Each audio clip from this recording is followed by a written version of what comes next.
Oke, sejarah perkembangan audiovisual ya sebenarnya sih ya sinematografi ini maksudnya audiovisual sinematografi. Audiovisual adalah gambar dan suara yang direkam kemudian diolah untuk diputar kembali dan dilihat. Audiovisual dikenal juga dengan sebutan film atau rekaman. Nah, balik film kan.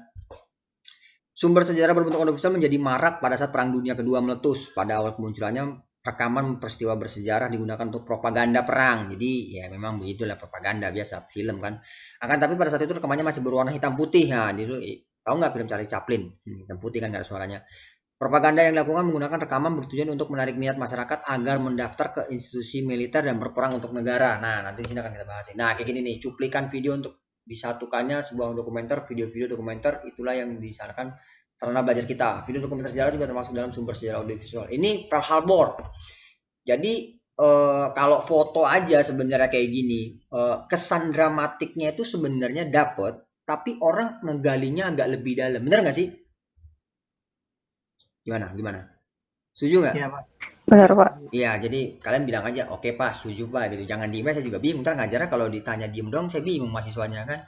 Disuruh open webcam, ya nanti ya kalian jawab aja. Maksudnya gini, mungkin ada perbedaan apa namanya aura ya, maksudnya kontak kita antara kita online, apalagi kita baru ketemu. Yang kedua, kalau kita ketemu di kelas, misalnya kamu dan saya ketemu di kelas itu kan feel-nya berbeda, benar nggak? Maksudnya ya pasti beda lah. Kalau online ini kan ada jarak, maksudnya jaringan, terus ya rasanya ya mungkin ada yang lagi sibuk ngerjain apa gitu-gitu kan. Jadi saya juga nggak tahu gitu kan. Jadi tinggal jawab, oke Pak, setuju Pak. Kalau nggak tahu tanya aja, kita sharing-sharing di sini. Yang punya pengetahuan lebih daripada saya silahkan di sharing di sini. Bukannya kamu lebih hebat daripada saya atau saya lebih hebat daripada kamu. Enggak, pada intinya ya kita semua sama-sama belajar gitu. Saya punya pengalaman, kamu juga pasti punya pengalaman. Jadi kalau di dalam foto ini feel-nya kurang, bener nggak sih? Bukan kurang sih, orang ngelihatnya harus lebih lama dan lebih dalam, bener nggak? Ini kan Iya, Pak. kapalnya Amerika nih dibom sama Jepang, loh gila, keren tuh Jepang ya, balas dendam dia sama Jepang sama Amerika. Jadi, nah kalau di audio visual di sini kan ngerasain bahwa eh, ada suara air, ada suara angin, ada suara kapal mungkin mau jatuh ke laut tenggelam, bener nggak? Dramatiknya tuh lebih kena, bener nggak sih? Feel-nya tuh lebih cepet dapet, bener nggak? Kasihan ya, Benar, Pak. sedih ya, serem ya kayak gitu-gitu, bener nggak? Feel-nya lebih lebih kuat daripada foto gitu. Nah, disitulah audio visual dijadikan sebuah propaganda. Itu banyak di film-film juga banyak. Amerika perang lawan Vietnam. Coba kalau novel, jadi kamu cerita itu kan visualisasi orang kemana-mana. Jadi banyak juga cerita diangkat dari novel, dari foto, dari segala macam banyak. Nanti kita akan bahas itu. Oke, ini lanjut ini Pearl Harbor. Nah, di sini nih tradisi lisan. Nah, di sini orang Amazon lagi diwawancara nih sama TV CNN Amerika. Wah, nih. Bukti sejarah berupa lisan yang diceritakan adalah bukti sejarah yang paling sulit untuk dikonfirmasi kebenarannya. Bener nggak? Lisan tuh susah dikonfirmasi bahwa makanya orang sekarang bikinnya unboxing, mesti ada video, bener nggak? Unboxing, mesti ada foto, minimal foto. Tapi akurasi tertinggi sekarang orang lebih percaya video karena foto gampang dimanipulasi, bener nggak? Terus hal ini berkaitan dengan pencerita yang kejadian tersebut atau cerita sebelumnya yang diturunkan kepadanya. Maka dari itu bias narasumber lisan ini harus mendapatkan narasumber yang benar-benar terlibat dan dapat percaya. Jadi sepengalaman saya waktu saya jadi wartawan gitu, ya saya dulu sempat di beberapa media cetak lah. Narsum itu harus difoto. Kalaupun dia nggak mau difoto, misalnya gini, dia nggak mau, dia harus ada profilnya, dia harus difoto. Kalau dia nggak mau difoto, eh dia benar-benar harus narsum yang terpercaya, yang kredibilitasnya udah bisa diakui lah. Misalnya gini, dia misalnya profesor atau dia dosen atau dia misalnya kepala apa gitu, memang dia kredibilitasnya sudah dipercayai, bukan orang yang tidak bisa dipercayai gitu. Maksudnya artinya kalau beritanya ini tidak hoax bahasanya kalau sekarang, benar nggak, tidak penyalahgunaan berita gitu, benar kan? Nah, di dalam media seperti itu juga narsum itu sangat penting. Nah, terus kalaupun narasumber ini dalam konteks-konteks tertentu, misalnya gini, saya dulu ya ada wawancara lah ya masalah model plus plus di dalam sebuah foto model gitu. Narsum itu diwawancarain, iya, tapi kita buremin, tapi suaranya kita rubah jadi dubbing ya kayak gitu-gitu. Dan itu kita nanya, maksudnya ini narasumber yang terpercaya, apakah ada model plus di dalam dunia industri permodelan gitu kan. Ya seperti jawabannya ya ada gitu, maksudnya walaupun nggak banyak tapi ada gitu kan, yang model dalam tanda kutip ya model ya model gitu, maksudnya ya mungkin sekarang dunia digital ya nggak semarak seperti dulu zaman saya kerja gitu. Majalah FHM populer dan segala macam tuh sangat sangat booming gitu, laku banget gitu. Terus majalah Playboy masuk di kanan nama, terus sama ini ya isi kontennya mah sebenarnya nggak lebih parah dibandingkan FHM, cuman ya karena namanya aja udah booming duluan di dunia luar karena majalah kayak gitu pria dewasa ya. Terus akhirnya ya pro kontra lah. Nah terus sampai akhirnya berubah, majalah kayak populer FHM ini berubah, apa majalah-majalah pria-pria dewasa ini jadi berubah ke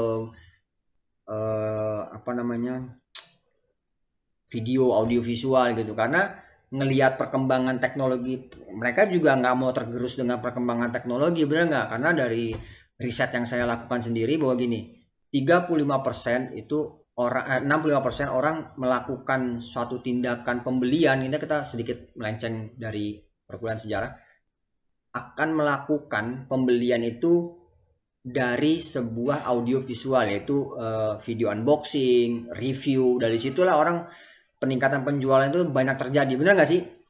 Kalau menurut kalian, coba gini, misalnya foto sama video, mana kalian lebih trustnya saat membeli? Apakah cuma foto, apakah ada audio videonya saat orang unboxing, ngebuka, nyobain dan segala macam? Gimana menurut kalian?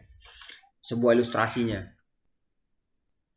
Yang ada videonya, Pak. Oke, ada video misalnya gini, kayak misalnya ini muka gua nih before after clean gitu kan, yang jerawatan, yang tiba-tiba yang 2 bulan kemudian nggak jerawatan, sama dia memberikan suatu proses, ini loh gue pakai krimnya dan segala macem gitu-gitu, bener nggak? Makanya sekarang ada kayak platform-platform video kayak TikTok, snack video, apalah Bigo, apa Tantan lah, segala macem ya segala macem kayak gitu. Terus kenapa saya tahu? Karena itu semua saya perhatiin bahwa gini, oh ternyata konteksnya berbeda-beda. Jadi kalau snack video, oh marketnya masih kayak gini, masih ya amburadul lah saya ngelihatnya. Kalau TikTok, walaupun dulunya marketnya cuma joget-joget, tapi sekarang kayaknya TikTok tuh jadi sumber traffic baru dibandingkan makanya Instagram bikin reels, bener nggak? Ada video, bener kan? Dari yang bener nggak? Perkembangan zaman ya kan, TikTok sekarang juga udah banyak iklannya, udah banyak tersusun rapi lah, udah tersusun agak lebih rapi lah konten-kontennya. Kalau saya lihat, maksudnya konten edukasinya ada lebih banyak itu dibandingkan TikTok ya, dibandingkan snack video. Reels Instagram masih mencoba untuk seperti TikTok gitu, tapi Reels Instagram juga udah mulai cukup bagus, karena akhirnya Instagram kalau dia nggak mau bikin saingan sama TikTok, dia akan tenggelam, bener nggak? Karena orang lebih nyaman kayaknya ngeliat video, bener nggak sih? Bukan berarti ngeliat visual foto nggak nyaman, tapi kalau video kan informasinya lebih kayak lebih akurat, bener nggak sih? Oh makanan ini enak nih di sini guys, gini nih, bener nggak? Ya kayak gitu-gitulah yang saya perhatikan. Jadi audiovisual ini sangat mempengaruhi orang, cara gaya hidup orang juga itu dapat dipengaruhi dari audiovisual pada saat ini karena sering pengembangan zaman. Ya foto, ya benar kata teman saya dulu 10 tahun yang lalu, mungkin 15-20 tahun lalu lagi, dia bilang foto akan tergusur oleh video, dia bilang gitu. Karena sekarang orang bikin foto dari capturean video juga kualitasnya udah bagus-bagus, benar nggak? Kayak dari GoPro, dari Maverick ya kayak gitu DJI gitu. Jadi ya bisa dibilang begitulah. Kita lanjut ya, perkembangan audio radio. Nah sebelum ada audio visual itu adanya radio dulu, benar nggak? Teknologi rekam akustik pertama dikembangkan pada tahun 1877 oleh Thomas Edison. Dia memproduksi cukup cadang fonograf yang memainkan kembali ritme lagu Mary Had and Little Lamb dari rotasi silinder. Tahun 1882, Emil Brunner menciptakan gramofon yang menggunakan flash disk yang disebut rekam record, termasuk silinder. Edison dan Brunner berlomba pada industri rekaman. Nah, jadi sebelum adanya audio video rekaman itu radio pertama kali itu buat dulu ada namanya Sandi Nikma itu ya, pakai itulah radio ya, itu punyanya Jerman lawan Inggris sama lawan Amerika.